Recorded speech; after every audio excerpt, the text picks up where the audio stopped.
Good morning. Hi. Wow, what is it? What? Why is it suddenly? Oh, hold on. Goopy stuff on the window. I didn't notice until I turned this lights on. Good morning, everybody. Sorry for the distraction there. Let me turn the defroster on now. Suddenly, everything's gone mad since I turned the camera on. I'm going to swing through Starbucks up here. We'll have to listen to I'll have to talk over the defroster for a second here. I wanted to turn. I wasn't intending to turn the video on right now because to record this meditation, I was just going to do it in my head and quickly, as I always do in my head. That's why I like to record it, because it comes out in more detail. And I started to do it. Well, the reason I don't want to do it this morning, is because I want to listen to the NPR podcast summary of last night's third presidential debate between Clinton and Trump, which was an interesting event. Actually, we made a family event of it. Miko and Emily went out and got dinner. We came back and got beer and soda. And Emily didn't stay with us through the whole thing, but it's interesting how she seems to be following it and really aware of things. I think it's because they talk about it in school. Anyway, why is my window all messed up? I'm navigating through Starbucks right now. So I wanted to listen. I love the NPR Politics podcast. It's just a terrific podcast. And I love their analysis. So here we go. Now it's starting to clear up the window. So I wanted to listen to that on my commute into work, and I didn't want to do this because this sometimes takes 20 minutes. Hold on, let me order real quick.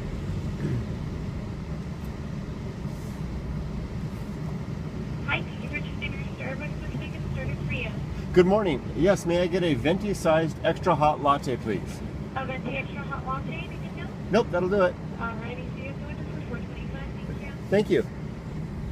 So, I wanted to listen to the podcast, so I was going to rush through this, but as I was kind of rushing through it, I stumbled upon something that I wanted to capture, because maybe, I don't know if you've noticed, but up here, wherever I put the words, there's the, I was starting to call this an operating system. I shy away from the word philosophy. It just doesn't sit so well with me. And then I work in IT, and I kind of came across the idea, why don't I call this an operating system? And I can give it versions. And then I thought, why don't I call it a human operating system? And instead of an OS, it's an HOS. So that's why you saw up at the screen, HOS, and then a version number. And I'm going to version this up.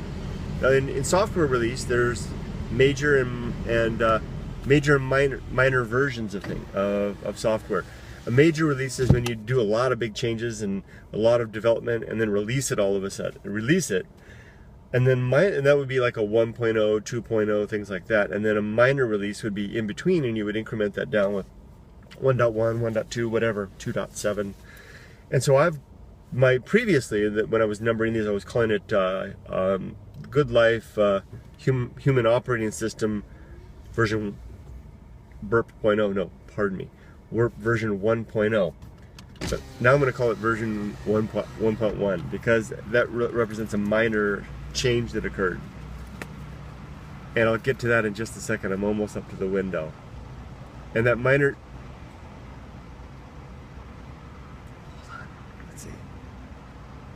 And that minor change, I'll just go. I don't want to keep you guys waiting, so I'll just jump into it, and then I'll stop when I get up there and take care of things. Oh, let me tell you before I do. Let me tell you what I'm up to. I've got stuff everywhere. I've got all my camping gear in the car. It's the Thursday before the Friday that I go to the desert, which I do every 2 weeks. Here we go. Good morning.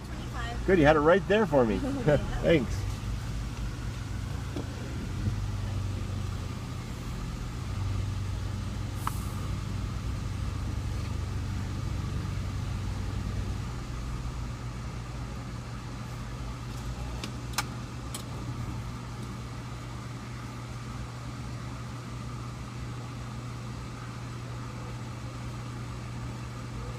Thank you. Have a nice day. Here we go. So it's the Thursday before the Friday that I go to the desert. I do this every 2 weeks. My work schedule allows me alternate Fridays off. And then what I do, just like I did in Japan, In Japan, I went just about every 2 weeks. I would go to the mountains and go exploring. And now I do it every 2 weeks. I go to the desert, but the desert's a lot farther out. In Japan, I could get to the mountains in 30, 45 minutes. Out here, it's three and a half hour, depending on how far I go, prospect. So I usually I leave direct from work. I'm all dressed for work, but I've got my hiking clothes in the back, all my camping gear's in the back. As soon as work's done, I finish work at 4:30. I work from 7 to 4:30, 9 days every 2 weeks, and balances out to 80 hours. And then I take only half-hour breaks or lunch, and then I'll be on my way to the desert, sleep tonight in Siberia, and tomorrow, who knows what I'm going to do. I normally don't plan my excursions at all, so I just go. Anyway, let's get into it. And I will kind of go fast because I do want to hear the NPR Politics podcast. But I wanted to capture that 1.0. Geez, 6 minutes in and I'm still talking. Here we go. The Good Life Meditation for whatever the heck day this is, 2016. There are 3 components. The affirmation of human rights, the statement of the 3 objectives, and the recitation of the 7 principles. Turn green. And first, the statement of affirmation of human rights. The individual, the good life will be pursued in accordance with the principles that we've developed. In my case, I have 7, and always keeping in mind and an eye and a thought to respecting the rights of the individual. One of the key things about the good life for me is, as I've developed it, is the pursuit of social good.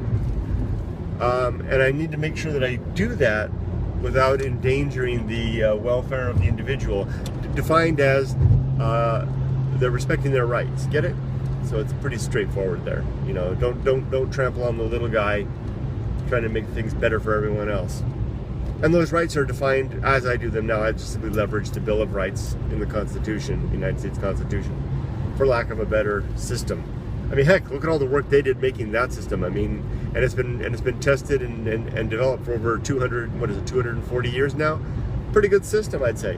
So what am I so presumptuous? I'm going to come up with a better standard of individual rights than on my own? I might try, but you know, there you go. Until then, I'm leveraging the Bill of Rights. On to the objectives. 3 objectives. 1, the development and maintenance of good principles. These are the 7 principles I referred to earlier that are coming up. And I recommend that anyone that decides to try something similar make the effort to develop and maintain their own principles. This is a big difference between this type of system, this human operating system, versus a philosophy or even a dogma. Whereas particularly the dogma is prescriptive.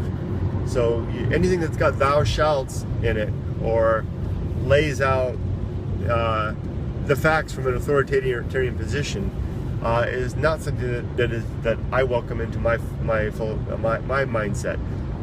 I mean, I'll review them, I'll go over them, but I'm cautious of arguments that lay things out as truth, especially as absolutes.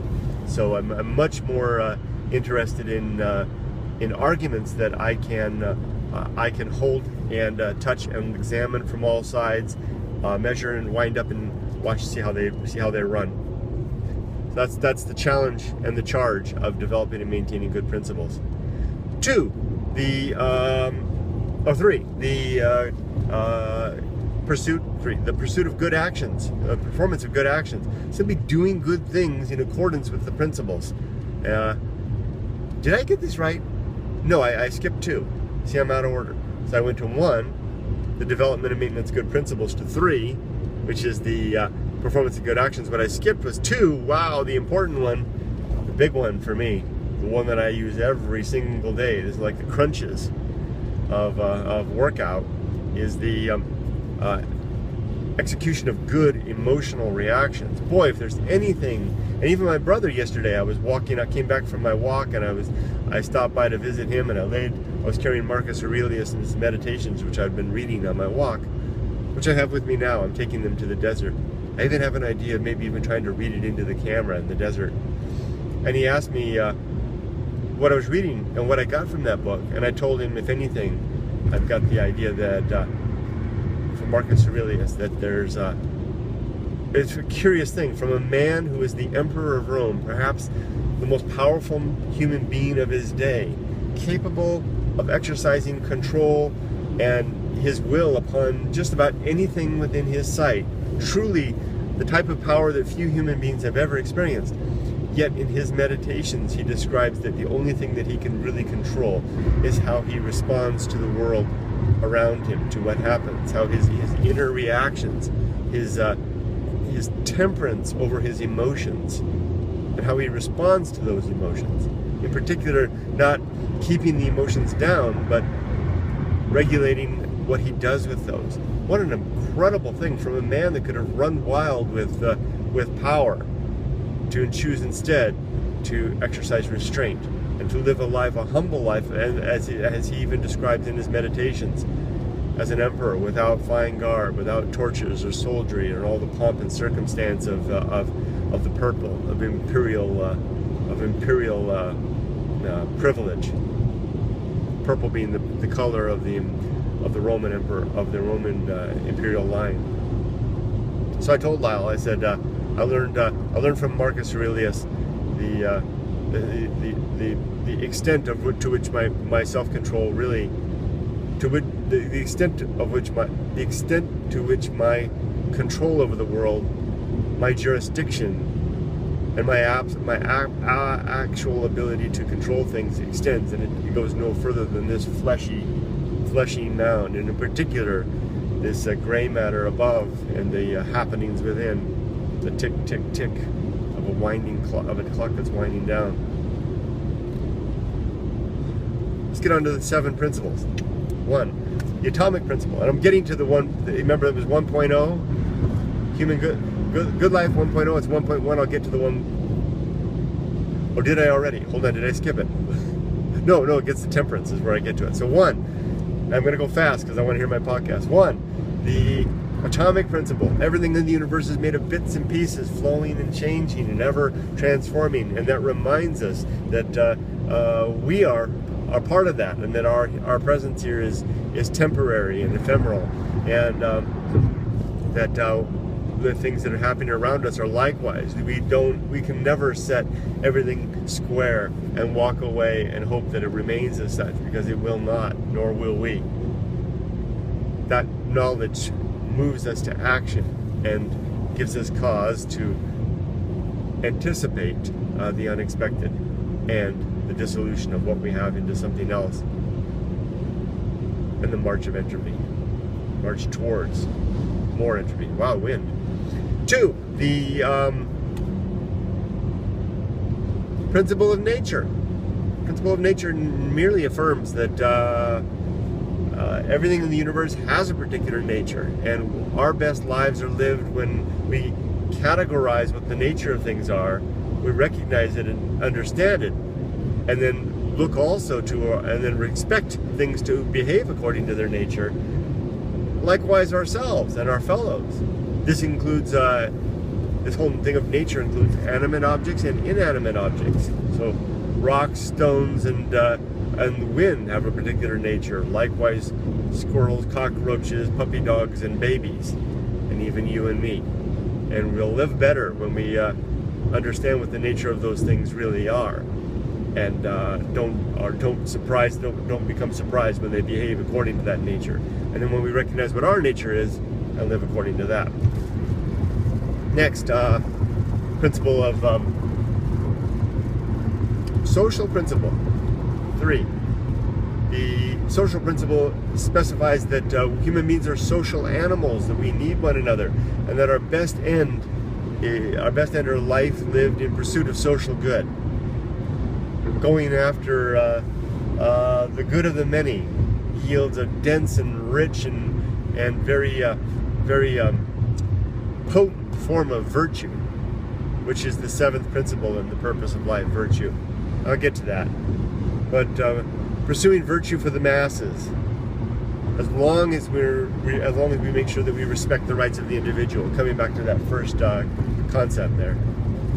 4, now here's where the 1.1 comes in. 4 is temperance, and I'm glad I made this video because I'm almost forgetting what I was saying before. Hopefully I'll catch it now. Temperance is the execution of, or the control and regulation of the consumption of emotions. There, that's the new part, the consumption of emotions. Now, I sat there in the car earlier when I was thinking about this, and I had to ask myself, does the consumption of emotions also apply to things like consuming too much food or drink? Is that, in fact, an emotion that you're doing? And I don't know that that's the case. I don't know that we can call that. That's more of like an appetite. But does appetite, will that fall back further towards being an emotion of sorts? I don't know. I need to work on that part. So there's really, at this point, there's 2 pieces to it. One, temperance is the controlled consumption of, is controlled, regulated, moderated consumption of things like food, drink, work, play, sex, argument, just about everything you can possibly imagine. You're regulating that so that you don't do things in excess. You conserve resources and you exercise restraint, building the musculature of the mind in being able to control what our life do, what we execute in our life, execute by do. There's one more to that. Temperance with regards to the consumption of appetite, of emotions. When we feel that rise of anger or lust or a drive to, you know, to overindulge in anything, when it rises up, it's an emotion. We can run with that emotion, or we can choose to exercise restraint and identify it as such and use our willpower and our more of our musculature to hold off. And that's what I mean by temperance being the controlled consumption of emotion. When the emotion rises, are we going to gobble up the anger and run away with it and fly into a rage and throw things around? Or are we going to see that what's happening and choose instead to execute our will, to exercise our will towards restraint, which again uses a great deal of energy, but in a more productive and mature fashion. So that's the whole new piece right here, the 1.1, where I'm considering temperance as, at least in part, the restrained consumption of emotion. And I think I got that. If I can remember. 5, the great indifference, where I'm headed tonight. The great indifference is nothing more than what we discover when we strip away this veneer of human artifice, these constructs of homes and businesses and freeways and cars and communication and language and all the like, and looking at one another's faces and feeling love and passions and all these things that basically are like a layer of Crayola crayons on a rock, you know. Underneath those vibrant colors is the cold indifference of the stone. Likewise, the universe is like that stone, where our human activity is that veneer on the surface. And I'm headed out there tonight. Headed out there where everything out here gets stripped away, and what's laid bare is the reality of the universe and the apparent reality that there is no sentience outside of one another and the things that we find here on Earth that cares about us. There's no good evidence that there's any God out there, that there's any gods out there looking after or reminding us, or any life after death, that we are these atomic pieces that we are, that are temporarily brought together in this form.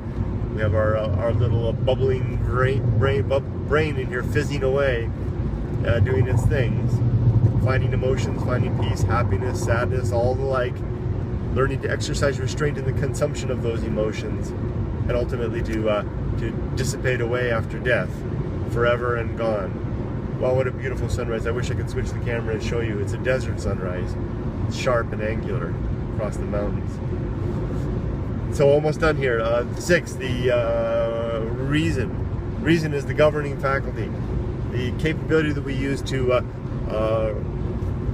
observe the facts of the universe, try to make sense of those, use those observations to make predictions about how the universe works, and then determine whether our observations, whether our models are correct, our models of the universe are correct based on the accuracy of those predictions. And if not, then revise our models, review, get more facts. Just this process. It's kind of a scientific method. I was listening to a lecture last night about methodological naturalism, which I think kind of fits in with that. With this is a methodology by which we can look at the real world and come up with conclusions about the real world that help us to better understand reality, better grasp the true nature of things. There, I'm over 20 minutes, almost 21. Here we go, let's finish up. Finally, virtue, the purpose of life. Virtue is nothing more than the effort to improve well-being through the execution of reason in accordance with the facts as we see them, and an understanding that the universe is transitory, that everything has a particular nature, and that we can better apprehend that nature and live in accordance with it if we abide our own natures and we exercise temperance in the consumption of the emotions that flow when the unexpected hits us and when the life's normal twists and turns, with reason forever as the governing arbiter of truth. And there we go, I think I finished. I did the conclusion too, and I got the 1.1 in there. Why do I want to call this 8.1? It's not, it's 1.1. With that, I'll sign off, get on to the NPR politics, hear about the third debate from my favorite pundits, and then after I get to work, do my darn job. Today I don't have a lot of meetings, but that's just the kind of thing that usually will nail you. Watch out, Kurt, because it's usually when I built up an expectation that today's going to be a good day for me to sit at my desk and catch up.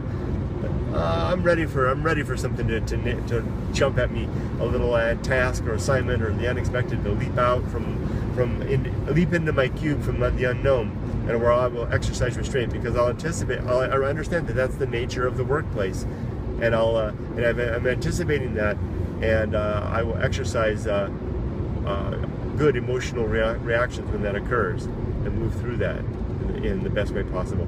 Take care, everybody. Have a great day. I'll maybe have some videos from the desert coming up. By then, I'll be a complete madman out there in the desert, sunburned, dehydrated, and this much closer to death. Okay, take care, everybody. Have a great life. Make it a great day. Make it a good day. Take care.